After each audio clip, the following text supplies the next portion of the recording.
পয়গম্বর ইব্রাহিম আলাইহিস সালাম পরীক্ষা দিয়েছেন, পরীক্ষার মধ্যে চ্যাম্পিয়ন হয়েছেন, 1 নাম্বার হয়েছেন। আল্লাহ তাআলার এত প্রিয় এবং কাছের একজন নবী হয়ে তিনি তার বাবার কথা আল্লাহর কাছে তুলে ধরলেন। ওগো আল্লাহ, আমার বাবা আযার বেঈমান অবস্থায় ঈমান ছাড়া মৃত্যুবরণ যদি করে তাহলে আমার বাবা জাহান্নামী হবে। ওগো আল্লাহ, আমার বাবাকে একটু ঈমান দান করো। আমার বাবার জন্য তোমার কাছে ঈমানের আবেদন করতেছি। অনেকবার ঈমানের জন্য আবেদন করলেন, আবার অনেক চেষ্টাও করলেন, বাবার কাছে গেলেন, অনেকভাবে বুঝাইলেন, বুঝানোর পরেও আল্লাহ ডাক দিয়া বলতেছে, ওগো আমার হাবিব, ওগো আমার খালিল, ওগো আমার বন্ধু, হেদায়েতের মালিক একজন, আওয়াজ দিয়ে বলতে হবে তিনি কে? ঈমানের মালিক আমি আল্লাহ। যাকে খুশি তাকে ঈমান দান করি, আবার যাকে চাই তাকে আমি ঈমান দেই না। ওগো আমার খালিল, আপনার বাবা আযরের ভাগ্যে আমি আল্লাহ ঈমান রাখি নাই, আপনি চাইলেও আমি দেব না। অনেকবার চাইলেন, অনেক চেষ্টা করলেন, করার পরেও ঈমান বাবার জন্য আল্লাহর কাছে পায় নাই। কিন্তু আমরা না চাইতেই আল্লাহ আমাদেরকে ঈমান দিয়েছে। কথা বলেন ঠিক কিনা? হযরতে নূহ আলাইহিস সালাম, নূহ নবীকে চিনে না এমন কোন মানুষ নাই। 1 বছর 2 বছর নয়, 950 বছর তিনি দ্বীনের দাওয়াত দিয়েছেন, আল্লাহর জন্য কাজ করেছেন। আল্লাহর অনেক প্রিয় মোহাব্বতের রাসূল ছিলেন, নবী ছিলেন হযরতে নূহ। কোরআনে কারিমে 1-2 বার নয়, কয়েকবার হযরতে নূহ আলাইহিস সালাম সম্পর্কে আল্লাহ তাআলা বলেছে। মুহতারাম হাজিরিন, এত প্রিয় একজন নবী, তিনি তার সন্তানের জন্য আল্লাহর কাছে ঈমান ভিক্ষা চাইলেন। আপনারা ইতিহাস জানেন, হযরতে নূহ আলাইহিস সালাতু ওয়াস সালামের জামানায় মহাপ্লাবন হয়েছিল, বন্যায় সবকিছু ডুবে গিয়েছিল। আল্লাহ তাআলা ডাক দিয়ে বললেন, ওগো আমার হাবিব, ওগো আমার পয়গম্বর, আপনি আপনার আহাল পরিবার বর্গ যারা আছে তাদেরকে নৌকায় উঠান এবং অমুক অমুক পশু পাখি প্রাণীগুলো আপনি আপনার নৌকায় উঠান। সবাইকে নৌকায় উঠাইল। হযরতে নূহ আলাইহিস সালাতু ওয়াস সালামের সন্তান, মুহতারাম হাজিরিন, সে ঈমান আনে নাই। এমত অবস্থায় আল্লাহর কাছে ডাক দিয়ে বলতেছে, ওগো আল্লাহ, আমার ছেলে তো ডুবে যাচ্ছে, আমার ছেলের নাকের ডগায় পানি চলে আসছে।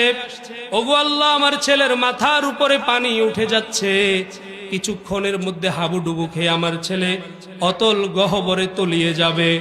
ওগো আল্লাহ, হযরতে নূহ আলাইহিস সালাম আল্লাহকে ডাক দিলেন। ওয়ানাদা নূহুর রাব্বাহু فقال رب إن ابني من أهلي। ওগো আমার পরওয়ারদিগার, ওগো আমার মালিক, আমার ছেলে সে তো আমার পরিবারভুক্ত। ওগো আল্লাহ, ইন্না ওয়াদাকাল হক, আপনার ওয়াদা তো সত্য। ওয়া আনতা আহকামুল হাকিমিন, আপনি তো বিচারকের বিচারক। আপনি তো চাইলে পারেন আমার এই সন্তানকে ঈমান দান করবেন, আমার এই সন্তান ঈমান আনবে আর এই মহাপ্লাবন থেকে বেঁচে যাবে, আমার নৌকায় উঠতে পারবে। ওগো আল্লাহ, আমার ছেলেকে একটু ঈমান দান করেন, আমার ছেলেকে একটু নৌকায় উঠার সুযোগ দান করেন। আল্লাহর কাছে চাইলেন, অনেক চাইলেন, অনেক চেষ্টা করলেন।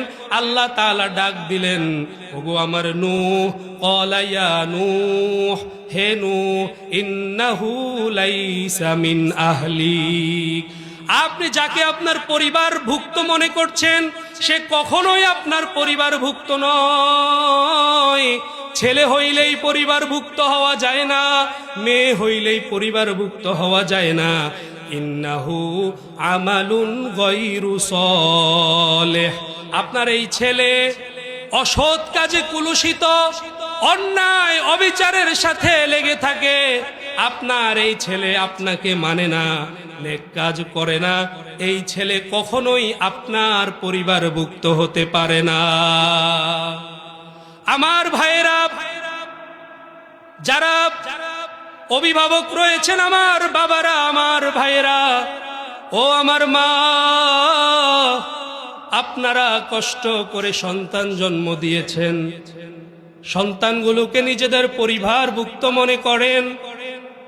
আজকের এই আলোচনা থেকে জেনে রাখেন, যেই সন্তান আল্লাহকে মানে না, সেই সন্তান আপনার সন্তান হতে পারে, সে কখনো আল্লাহ তাআলার পক্ষ থেকে আপনার পরিবারভুক্ত নয়, এই কথা আল্লাহ ঘোষণা করে দিছে। সন্তান যদি ঈমানওয়ালা না হয়, সন্তান যদি নামাজি না হয়, এ আমার মা, এ আমার বাবা, ওই সন্তানের ব্যাপারে সতর্ক হওয়া লাগবে, ওই সন্তানের ব্যাপারে ফিকির করা লাগবে। যেই সন্তান আল্লাহ মানে না, যেই সন্তান কোরআন মানে না, যেই সন্তান হাবিব মানে না, যেই সন্তান হাবিবের সুন্নাহ মানে না, যেই সন্তান গাঁজাখুরি করে, যেই সন্তান মদখুরি করে, যেই সন্তান নারীবাজি করে, মা বাবার কথা শুনে না। ও মা বাবারা, আপনারা মনোযোগ সহকারে কথাটা শুনেন, আমলে আনার চেষ্টা করবেন। যেই সন্তানগুলো লাইনে থাকবে না, বে লাইনে চলে যাবে, তাদের ব্যাপারে কঠোর হয়ে গিয়ে তাদেরকে প্রয়োজনে তাদেরকে ঘরে জায়গা দেওয়া যাবে না। তাদের জন্য ভাত বন্ধ করে দিতে হবে, খাবার বন্ধ করে দিতে হবে। তুমি আমার সন্তান হয়ে কোরআন মানো না, নামাজ পড়ো না, আল্লাহ মানো না, তোমার মতো সন্তানের প্রয়োজন নাই। এমন সন্তান যদি আমার ঘরে থাকে, আমার ঘরে খায়, এই সন্তানের কারণে কাল কিয়ামতের ময়দানে আল্লাহর কাঠগড়ায় দাঁড়ানো লাগবে কি লাগবে না? এজন্য এমন সন্তানের ব্যাপারে হুঁশিয়ার হতে হবে। আল্লাহ তাআলা বলেন, যেই সন্তান অন্যায় অবিচারে কুলুষিত অসৎ কাজের সাথে লেগে আছে, সেই সন্তান কখনোই আপনার পরিবারভুক্ত নয়। সে আপনার সাথে থাকে, আপনার খায়, কিন্তু আপনার অনেক বড় একজন দুশমন। কাল কিয়ামতের ময়দানে আপনি জান্নাতে যাওয়ার চেষ্টা করবেন, আর জান্নাতের গেটে দাঁড়ায়া যাবে, বলবে, বাবা, দুনিয়াতে থাকা অবস্থায় আমাকে তো নামাজের কথা বলো নাই, আমাকে তো ঈমানের কথা বলো নাই, আমাকে তো আখিরাতের কথা বললা না, এখন তুমি জান্নাতে চলে যাবা। না না না, আমাকে জাহান্নামে ফেলে রেখে তুমি জান্নাতে চলে যাবে, আমি তোমাকে জান্নাতে যেতে দেব না। এজন্য এই সকল সন্তানদের ব্যাপারে আমরা সতর্ক থাকবো। রাজি আছেন ইনশাআল্লাহ? মেয়েরা, মা বোনেরা, নিজেদের স্ত্রীরা নামাজ পড়বে, পর্দা করবে, ছেলেগুলো নামাজ পড়বে, পর্দা করবে, নারীবাজি করবে না, মদখুরি করবে না, বেলাইনে চলবে না। এর জন্য যত প্রসেস অবলম্বন করা লাগে সব করবেন। রাজি আছেন ইনশাআল্লাহ? আমার ভাইয়েরা, হযরতে নূহ আলাইহিস সালাম তার বাবার তার সন্তানের জন্য ঈমান চাইলেন, ঈমান চেয়েও পাইলেন না। আর আল্লাহ তাআলা ঈমান না চাইতে আমাদেরকে ঈমান দিয়েছে। সুবহানাল্লাহ। শুধু হযরতে ইব্রাহিম, হযরতে নূহ কেন, আমরা দেখেছি সিরাতের কিতাবগুলো খুলে, আমার আপনার কলিজার নবী জনাবে মুহাম্মাদুর রাসূলুল্লাহ তার চাচার জন্য ঈমান চাইলেন। কেমন চাচা? এমন এক চাচা, যেই চাচা ডাইনে বামে থেকে বিশ্ব নবীকে সাপোর্ট করেছে। যখন রাসূলুল্লাহ কালিমার দাওয়াত দিচ্ছিলেন আর মানুষকে বলতেছিলেন, তোমরা এক আল্লাহকে মেনে নাও, তোমরা আমি রাসূল, আমি মুহাম্মদের আদর্শের উপর উঠে আসো, তখন আরবের কাফেরেরা বিভিন্নভাবে ষড়যন্ত্র শুরু করেছিল। আপনারা জানেন, হযরতে নবী করিম সাল্লাল্লাহু আলাইহি ওয়াসাল্লামের চাচা আবু তালেব সীসা ডালা প্রাচীরের মতো দাঁড়িয়ে গিয়ে বলছেন, হে আরবের কাফের মুশরিকেরা, তোমরা শুনে রাখো, মুহাম্মদ আমার ভাতিজা, সে যা বলছে সত্য হোক মিথ্যা হোক, তার দিকে যদি কেউ আঙ্গুল তুলে, আমি আবু তালেব বসে থাকবো না, মছরায়া তার আঙ্গুলটা ভেঙে ফেলবো। যদি কেউ তার দিকে চোখ রাঙিয়ে কথা বলে, আমি বসে থাকবো না, প্রয়োজনে তার চোখগুলো আমি উপড়ায়া ফেলবো। এইভাবে আবু তালিব আল্লাহর রসুলের ডান দিক থেকে বাম দিক থেকে সামনে থেকে পিছন থেকে আল্লাহর রসুলকে হেফাজতের জন্য সাহায্য করেছি কি করে নাই? মৃত্যুর সময় আবু তালেব যখন ইন্তেকাল করে, আল্লাহর রসুল চাইলেন দ্বীনের জন্য, ইসলামের জন্য, আমার চাচা অনেক কিছু করেছে, আমার চাচা যদি আজকে বেঈমান হয়ে মারা যায় তাহলে আমার চাচা চিরদিনের জন্য জাহান্নামে যাবে, একটু চেষ্টা করি। অনেক চেষ্টা করলেন, বারংবার চেষ্টা করলেন, আল্লাহর কাছে দোয়া করলেন। কোন নবী দোয়া করলেন? যেই নবী রহমাতুল লিল আলামিন, যেই নবী আল্লাহ তাআলা বলছেন হাবিবুল্লাহ, আমার বন্ধু, এই আসমান এই জমিন যা কিছু দেখি কোনো কিছুই আল্লাহ সৃষ্টি করতেন না যদি মুহাম্মদকে সৃষ্টি না করা হতো। এমন এক নবী আল্লাহর কাছে চাচার হেদায়েতের জন্য আল্লাহর কাছে চাইলেন, চেষ্টা করলেন, চেষ্টার পরে চেষ্টা করলেন, অনেক চেষ্টা করার পরেও আল্লাহ তাআলা ডাক দিয়া বলে, ওগো হাবিব, আপনি আগে বলেন হেদায়েতের মালিক কে? ঈমান দিবে কে? ঈমান আল্লাহ যাকে ইচ্ছা তাকে দিবে, যাকে ইচ্ছা হবে না তাকে দিবে না। ওগো হাবিব, আপনি যতই চেষ্টা করেন, আমি আবু তালেবের কপালে ঈমান রাখি নাই, সে ঈমান আনতে পারবে না। আবু তালেবের জন্য ঈমান চেয়েও আল্লাহর পক্ষ থেকে ঈমান আদায় করতে পারে নাই। আর আমি আপনি 1550 বছর আগে, 1550 বছর পরে আসছি। আমার মতো আপনার মতো আব্দুল্লাহ, আব্দুর রহমান, আল্লাহ তাআলা আমাকে আপনাকে ঈমানের মতো মহা বড় দৌলত থেকে বঞ্চিত করে নাই। এত ভালোবাসা, এত মোহাব্বত আল্লাহর পক্ষ থেকে। এই ঈমান পাইয়া আমরা খুশি না বেজার? এই ঈমান পেয়ে আমরা খুশি না বেজার?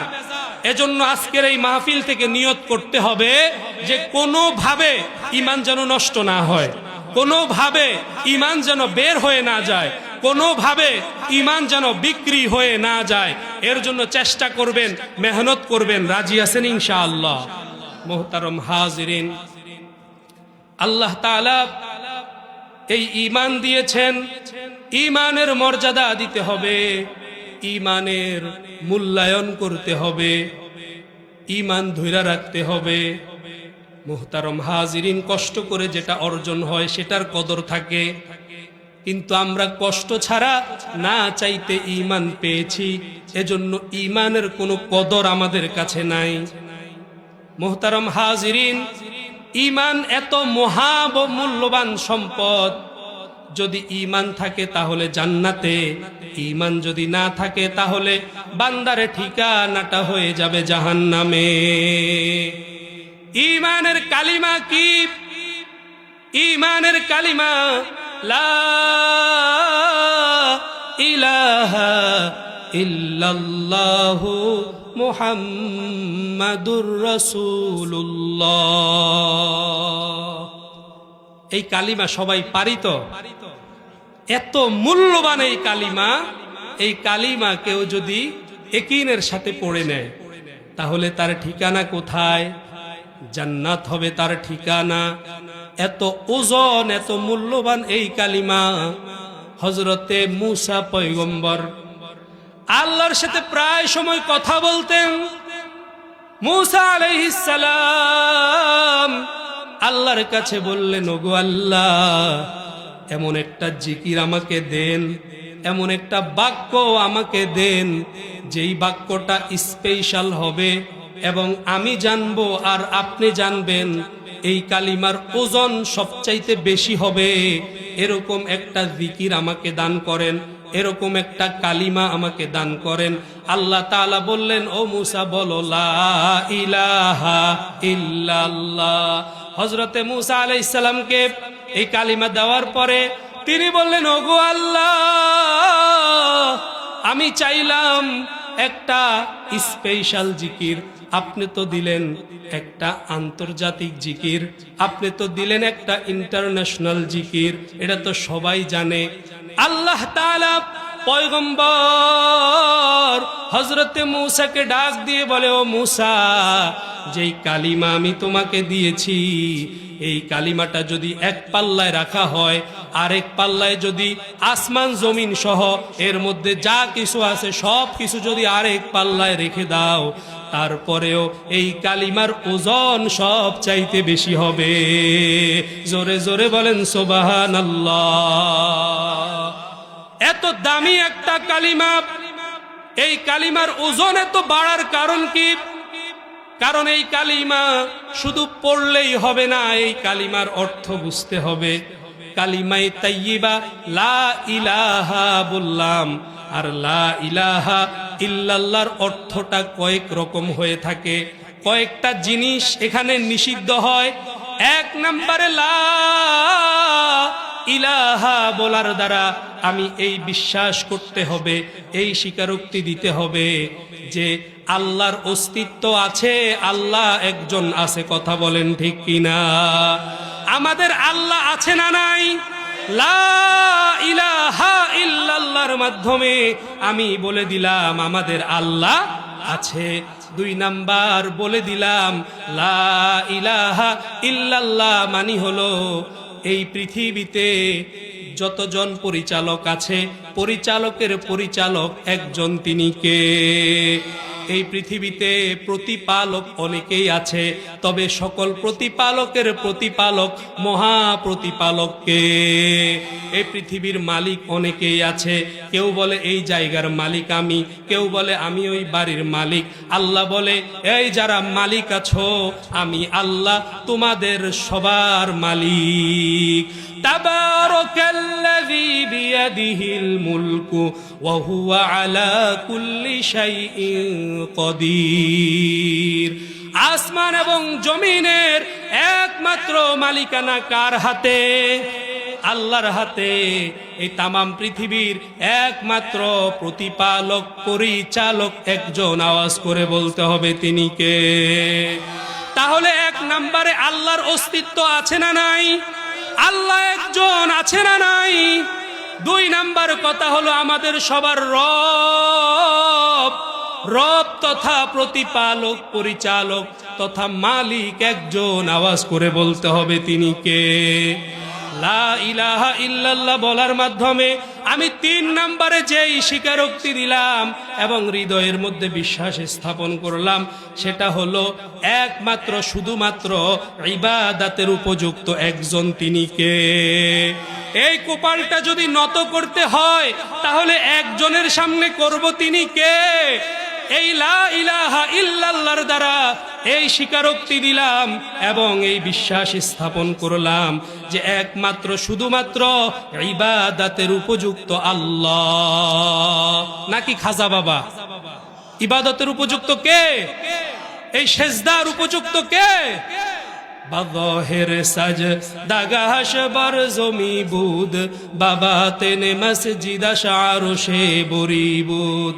বাদহের সাজ দাগাশ বার জমি বুদ, বাবা তেনে মসজিদ আরশে বরিবুদ। যখন মনে করে যে সেজদার উপযুক্ত একমাত্র আল্লাহ, এই কথার বিশ্বাস পরিপূর্ণভাবে হৃদয়ে এনে কেউ যদি সেজদা দেয়, দূর থেকে দেখা যাবে এই বান্দা জমিনের মধ্যে সেজদা দিয়েছে, তার কপালটা জমিনের সাথে লেগেছে।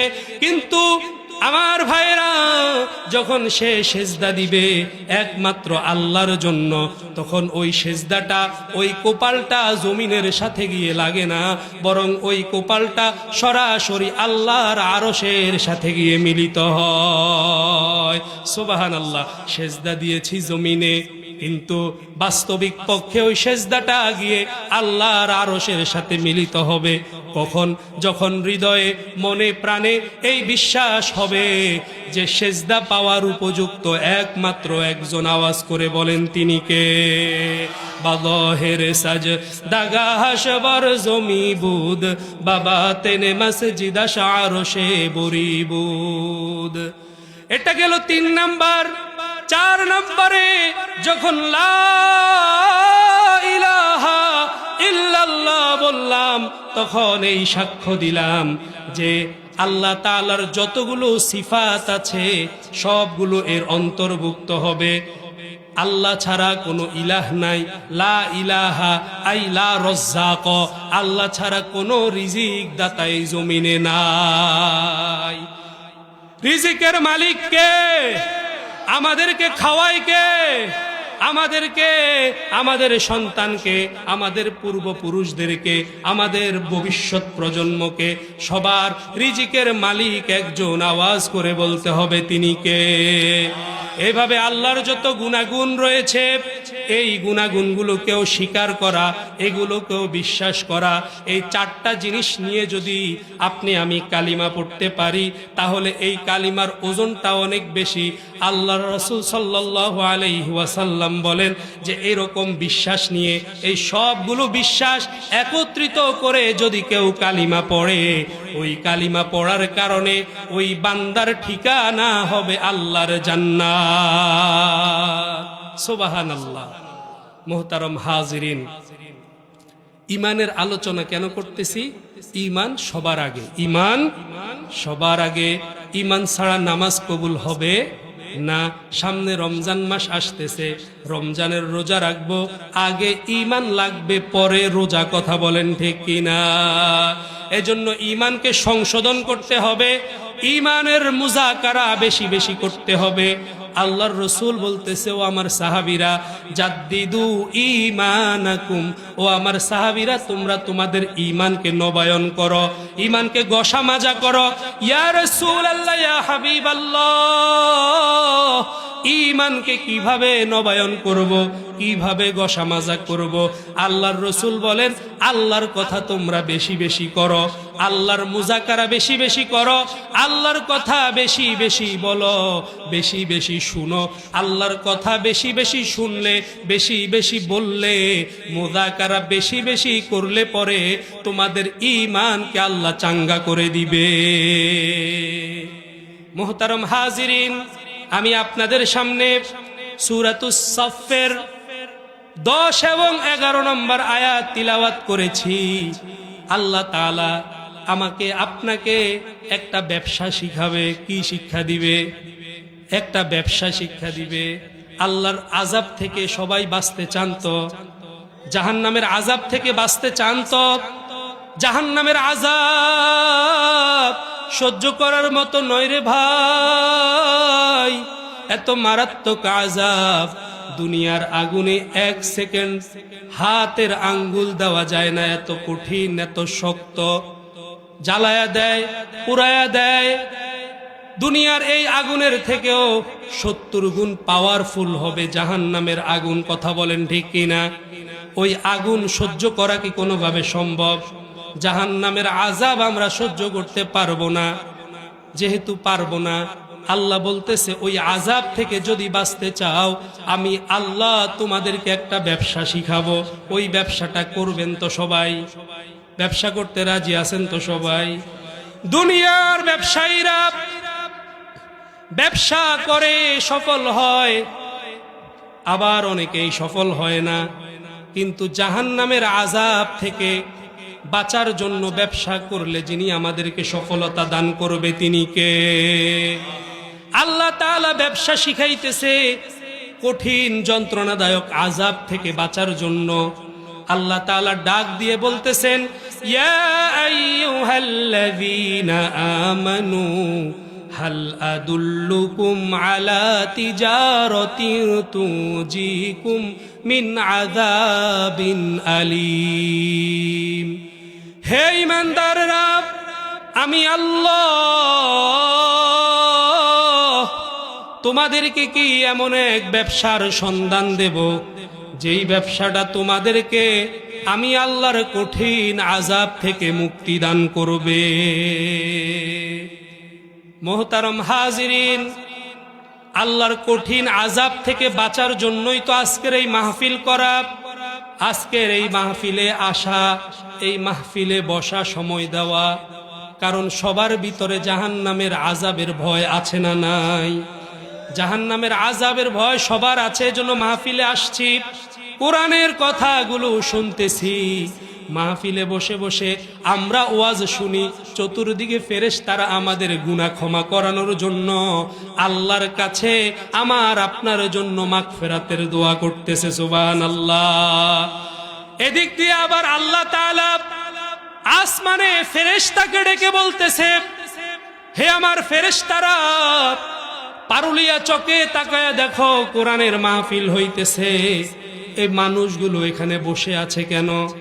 ফেরেশতারা ডেকে বলবে, ওগো আল্লাহ, এরা আপনার জান্নাতে যেতে চায়, জাহান্নামের আযাব থেকে বাঁচতে চায়।